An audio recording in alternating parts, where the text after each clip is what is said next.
Zimbabwe has made significant strides in increasing access to family planning services and is committed to achieving the Family Planning 2030 goals to improve the health and well-being of women and families in the country. As we move with the mantra of His Excellency, the President of the Republic of Zimbabwe, Comrade Dr. Emmerson Mnangagwa, that we leave no one and no place behind. As Zimbabwe National Family Planning Council, we ensure that our information, our services cater for every citizen in the country who needs the services. Our government is signatory to the Abuja Declaration, and we have 15% in our health budget. So we want that 15% health budget to be increased to the contraceptive part. So when it comes to contraceptives, we also want increase for women with disabilities so that they access contraceptives as well. We have commitments that we have made at an international level. We have FP 2030, we have the Abuja Declaration, we have the National Strategic, our National Development Strategy that is also talking about improving our health outcomes. To ensure that we reduce the number of women dying due to pregnancy and childbirth related complications. Literally what we are saying is, as a country, we've managed to reduce the number of women dying due to this complication from around 74 per day. Very mortality is zero because no woman should die while living life. The government of Zimbabwe committed to the Family Planning 2030 commitment of increasing access to modern family planning services to adolescent girls and young people in Zimbabwe. And there is need for the government to match that through domestic financing. However, there is still an unmet need for contraceptives. Zimbabwe has one of the highest maternal mortality ratios in the world. Young people in Zimbabwe constitute over 67% of the population. We're talking about young people, we're talking about people who are between the ages of 16 and 35. And this is the future, not just the future of tomorrow, but the future of today as well. So when the government is making decisions concerning their budgets, they should also increase the money that they put on this access to contraceptives for young people. Young people are facing difficulties in accessing family planning methods because of accessibility as well as age restriction. One of the major causes of maternal death is unsafe abortion, which is one of the most preventable public health challenges. Unsafe abortion often happen when women find themselves in restrictive environments with unintended, unplanned, and unwanted pregnancies. To reduce unintended pregnancies, we need to meet the need to modern contraceptives. However, we still see that accessibility, affordability, and availability of modern contraceptives among young girls and women is still very limited. In Zimbabwe, from 2015 to 2019, there were a total of 608,000 pregnancies annually. Of these, 273,000 pregnancies were unintended and 67,300 ended in abortion. In 2016, an estimated 65,300 induced abortions occurred in Zimbabwe.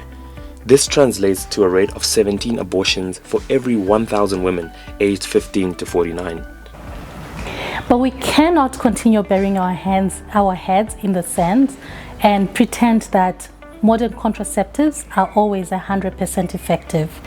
Even when used properly, contraceptives may fail. This is when we need to really look at our reproductive health policies and laws and ensure that not only post-abortion services are accessible, but that safe abortion services are available and accessible. This ensures that we continue saving women's lives, we reduce our maternal mortality rates, and our communities continue to thrive and flourish as they should. Family planning is not just a health issue, it's an investment into our nation's future.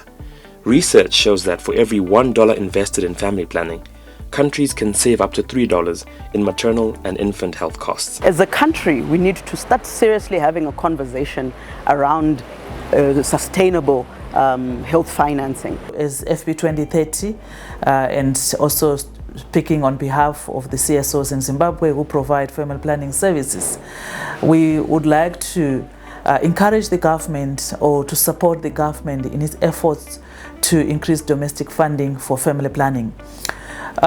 Domestic funding for family planning actually empowers the government to take control of the reproductive health of its communities. Let's take family planning as an example. How much of contraceptives that we need as a country are we paying as a country?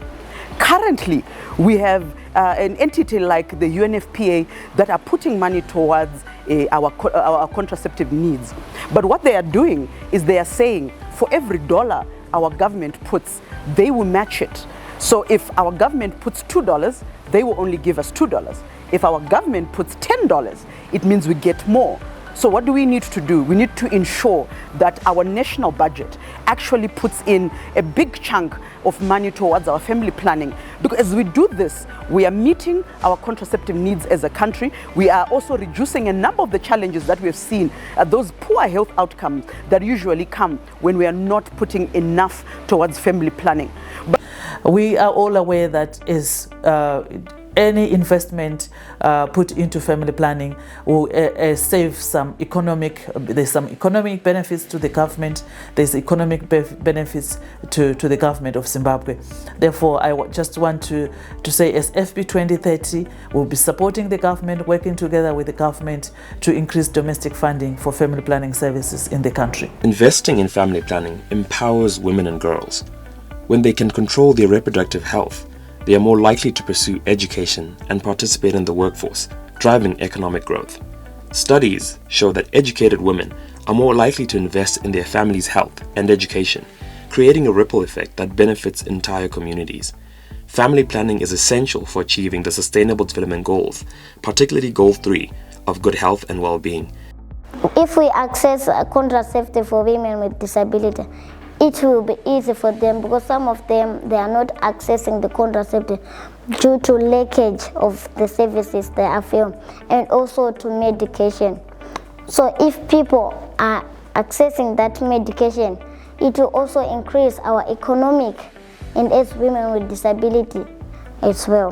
When you have access to these services, you can get to plan your future well. You get away with unplanned pregnancies, be it even STIs as well, because you can get the services. You can actually get information in terms of contraceptives. You're not somebody who is not informed enough that you can actually get pregnant, and now your future is distracted. But now when you know where you can access the services, this is what I want to do with my life. I do not get pregnant when I'm still in tertiary education because I want to further my studies when I'm done, get into my career. But when you're not well informed, now you're not going to make well informed decisions, because imagine getting pregnant in tertiary, then now your future is doomed because there's the stigma around getting pregnant in school and whatnot. In 2023, Zimbabwe became one of the first countries in the East and Southern Africa region to qualify for match funding through the United Nations Population Fund Suppliers Partnership, after procuring contraceptives worth $1.5 million United States dollars from domestic resources.